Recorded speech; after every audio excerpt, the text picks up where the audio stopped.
Welcome everyone to our Saturdays with Tara Hangout on Air. I'm Mary Beth at the Law of Attraction Club, and we're on the web at the loaclub.com. On these Hangouts, we collaborate with our friends Tara. This Hangout is a summary of our theme for the week and continues on our member conference line with live Q&A. Today's topic is the beginning of our book, and it is entitled Life on Earth, a User Manual. Chapter 1, Quick Start Guide, All You Really Have to Know. You can get invites to our open calls, which we offer periodically, and our powerful free letting go process by going to the loaclub.com. So right now we're going to hand the call over to Tara and Robin, who'll be bringing through Tara.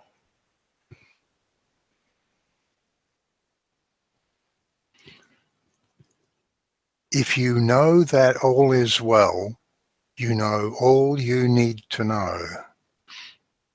And if you know life is supposed to be fun, you know more than almost anybody else knows. And if you know that the way you feel is your indicator of how connected you are to Source, then you know that which only a handful of deliberate creators really know.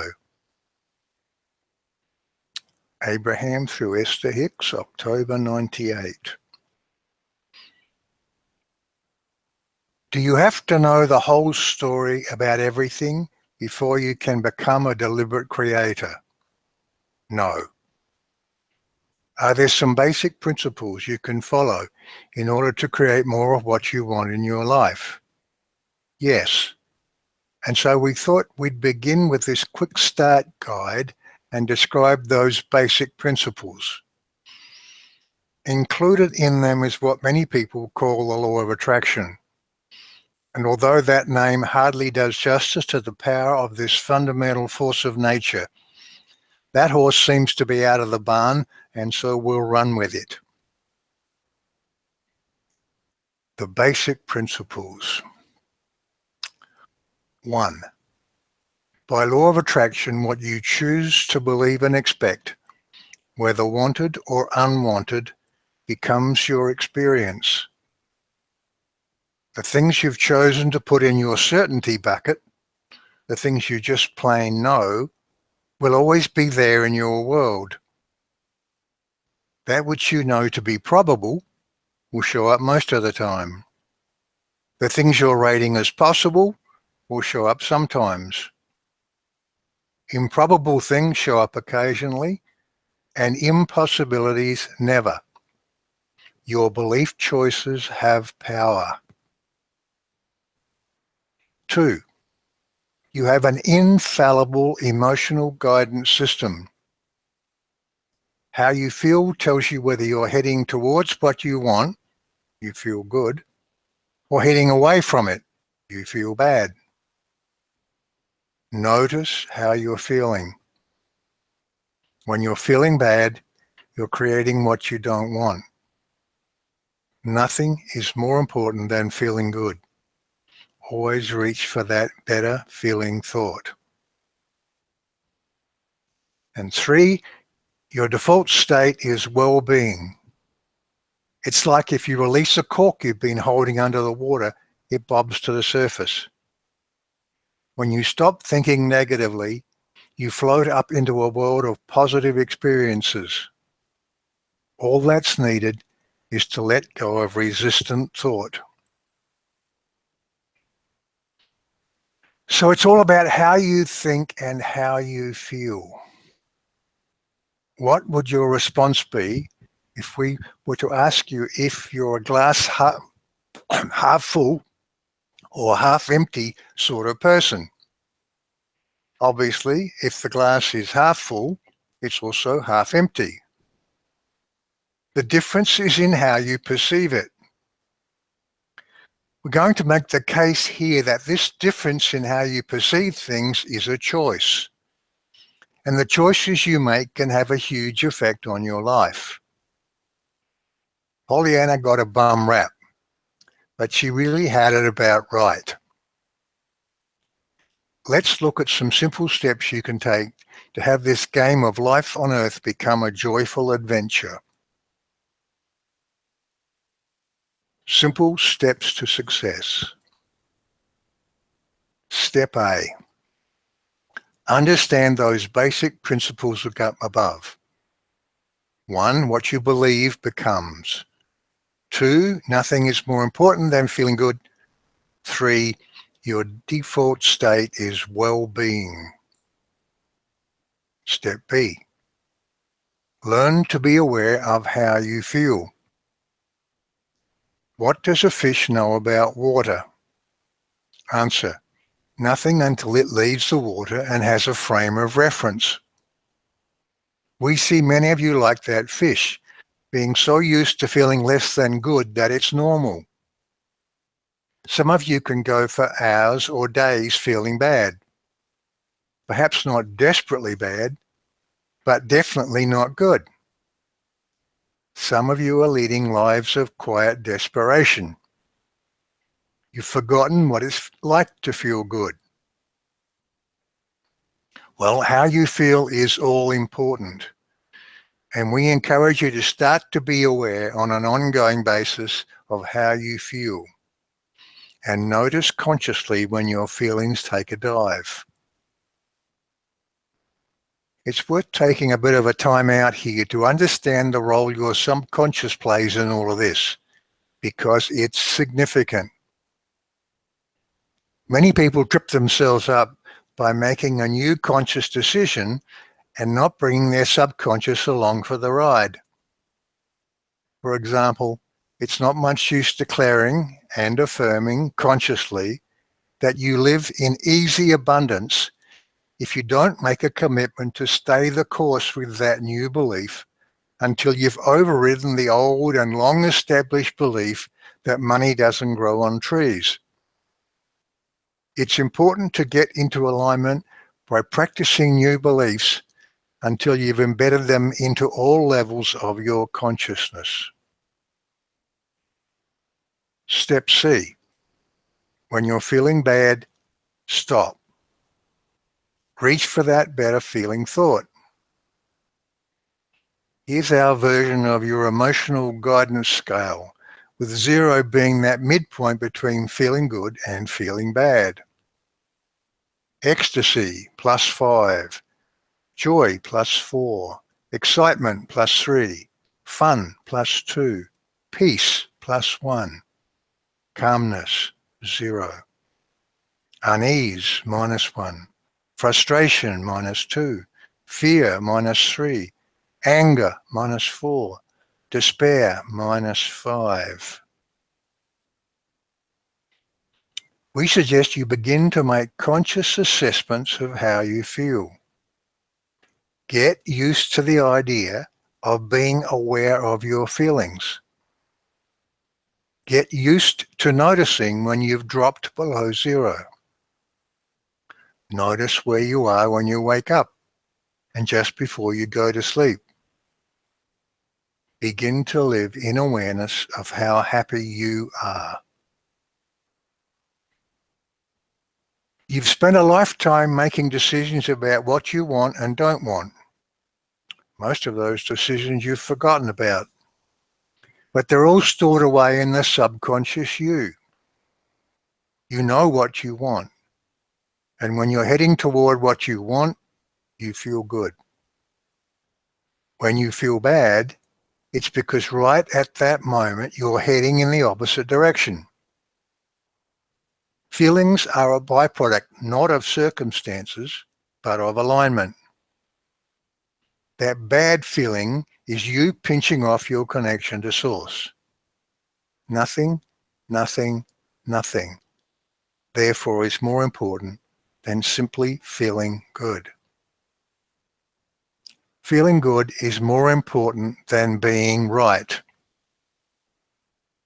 Feeling good is more important than being on time. Feeling good is more important than getting something finished. Feeling good is more important than being empathetic to someone else, because if you can't feel good, you have nothing to give them. You can't pour from an empty cup. Feeling good is more important than staying alive, because if you can't move toward what you want, there's no point to playing in this game of yours. Feeling good is everything. When you're feeling bad, stop and reach for a better feeling thought. Now, we've observed that even those of you who understand the importance of simply feeling good, on occasion, get into somewhat of a funk and decide to stay there. We say the thing to remember is this: you can indulge yourself and pout, but right there and then you're creating more of what you don't want. You can indulge yourself when you know you're right and you want to make a point and get adamant and press on with an argument way beyond any possibility of a positive outcome. We say, indulge yourself if you must. You can't, after all, do any irreparable damage to who you are, or to anything for that matter. But simply remember this: right there and then you're creating more of what you don't want. We say, learn to stop. Simply stop and reach for a better feeling thought. Step D. Ask yourself, what do I want now? How do I feel is the first of the two most important questions you can ever ask yourself. And the second is, what do I want now? What do I want now brings you back to the place of acknowledging that you have a choice. What do I want now helps to shake you out of your fixation on so-called reality. What do I want now is the cure for what is itis. What do I want now is the way out of whatever hole you've stepped into. What do I want now can point you at a reason to feel good. What do I want now is always a good question to ask. And we encourage you to create some good answers to that question. Get some dodos, descriptions of desired outcomes you can keep in your pocket as touchstones. Get into the imagining the juicy details of good things to come. And remember, it doesn't matter if you change your mind today from what you thought about yesterday. Nothing's cast in stone here. It's always, what do I want now? Step E. Commit to processes and a routine designed to create new thought habits. So now you have the rules for changing your life, but changing lifelong belief habits takes focus. You have to bring your subconscious along for the ride. And that means committing to change on a day-by-day basis. We encourage you to find some new thinking processes that work for you. We're going to suggest one right here today. It's a favorite of ours we call letting go, that you can use any time you want to get into a better feeling place. From negative to positive, or even from positive to really positive. We're going to do two things. We're going to technically describe the 5 steps in this process. Then we're going to have you get quiet and thoughtful as we take you through it.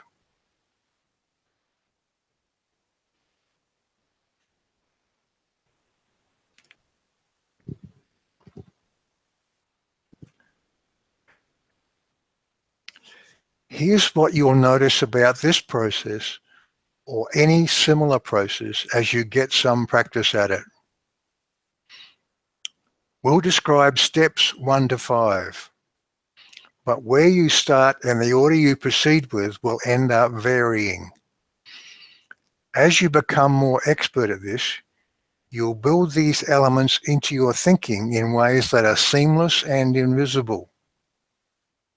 If you own it and adapt it and make it your own, you'll find it becomes something that can take a few minutes or a few seconds.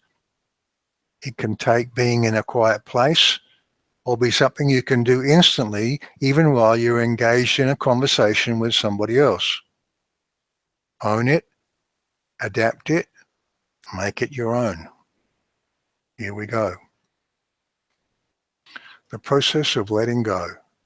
Step 1.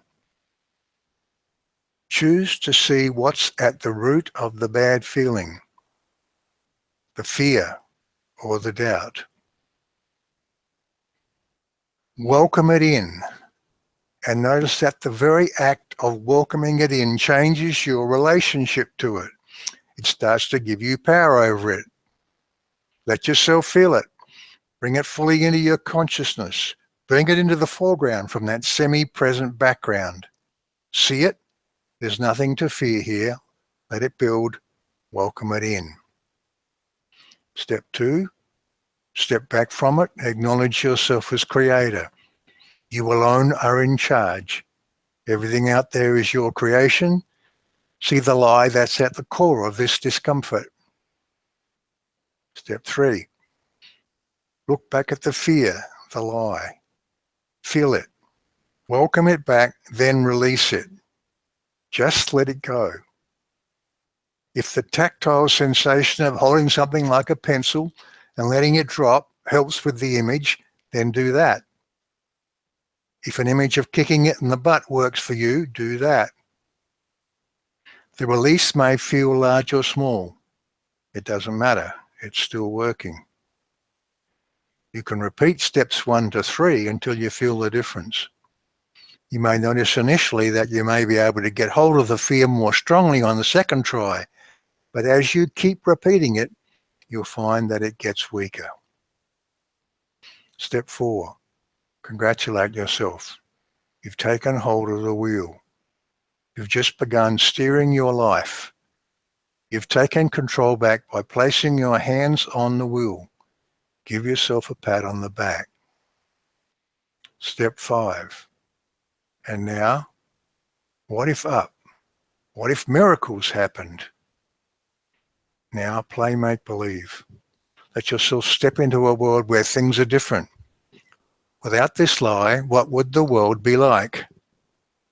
See yourself in this new world of absolute peace and power. Dance around in it. Imagine it into being. Feel it. Okay. Now let's try it for real.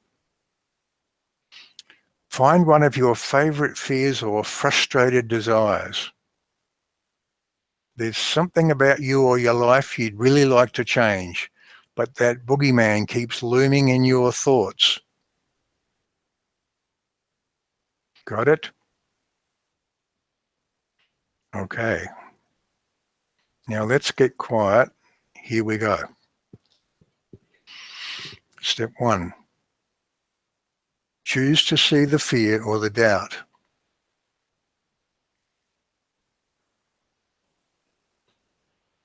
Welcome it in.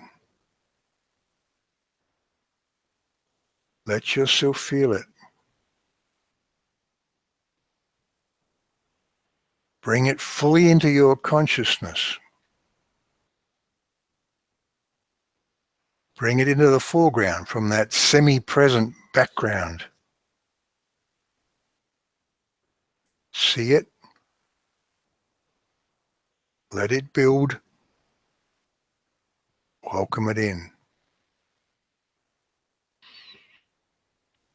Step 2. Step back from it.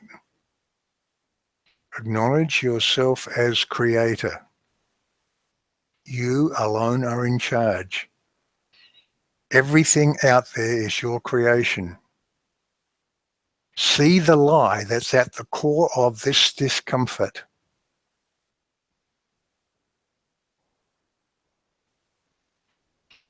Step 3. Look back at the fear, the lie. Feel it, then release it. Just let it go. using whatever image works for you. The release may feel large or small. It doesn't matter. It's still working. You can repeat steps 1 to 3 until you feel the difference. Step 4. Congratulate yourself. You've taken hold of the wheel. You've just begun steering your life. You've taken control by placing your hands on the wheel. Give yourself a pat on the back. Step 5. And now, what if up? What if miracles happened? Now, play make-believe. Let yourself step into a world where things are different.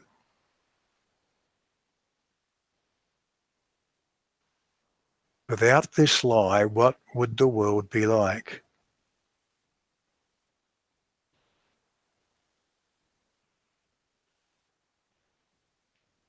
See yourself in this world of absolute peace and power.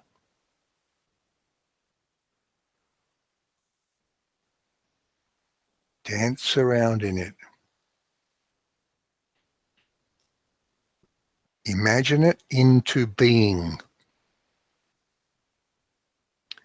Feel it.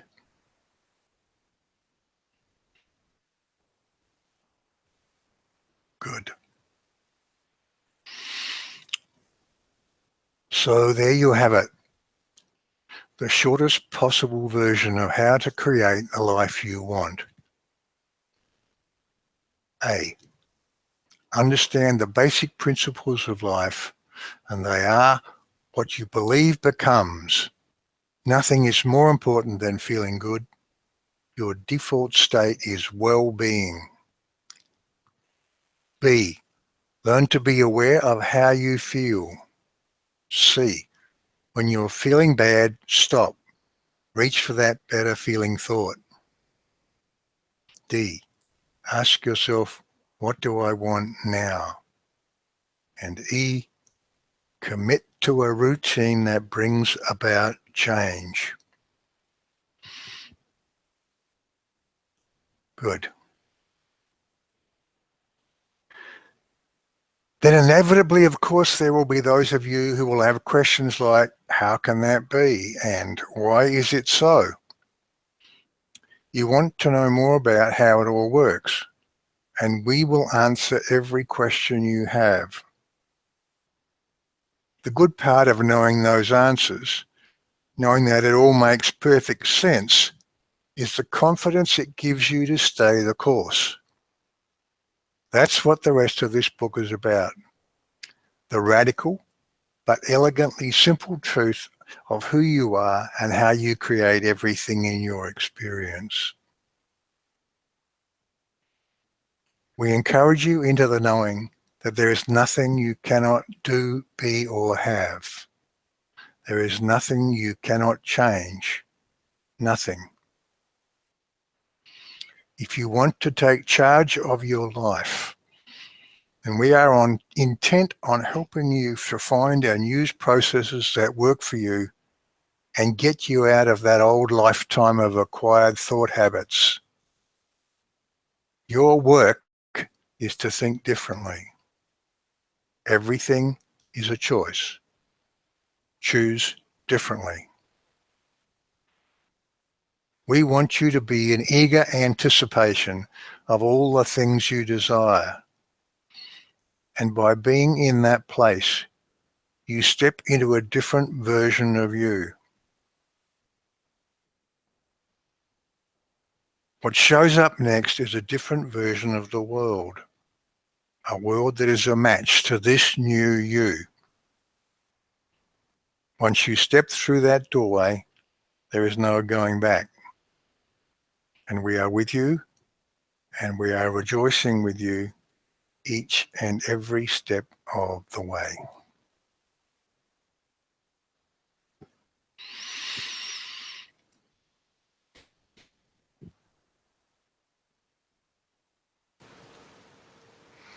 You can get invites to our open calls, which we offer periodically, and our powerful free letting go process, which you have just heard on this Hangout, by going to the loaclub.com. So now we're going to go to our live member Q&A, and you can join us by going to the loaclub.com/join to become a member. So now we're going to go back over to Robin and Tara for our live Q&A, and we look forward to this book that will be coming quite soon.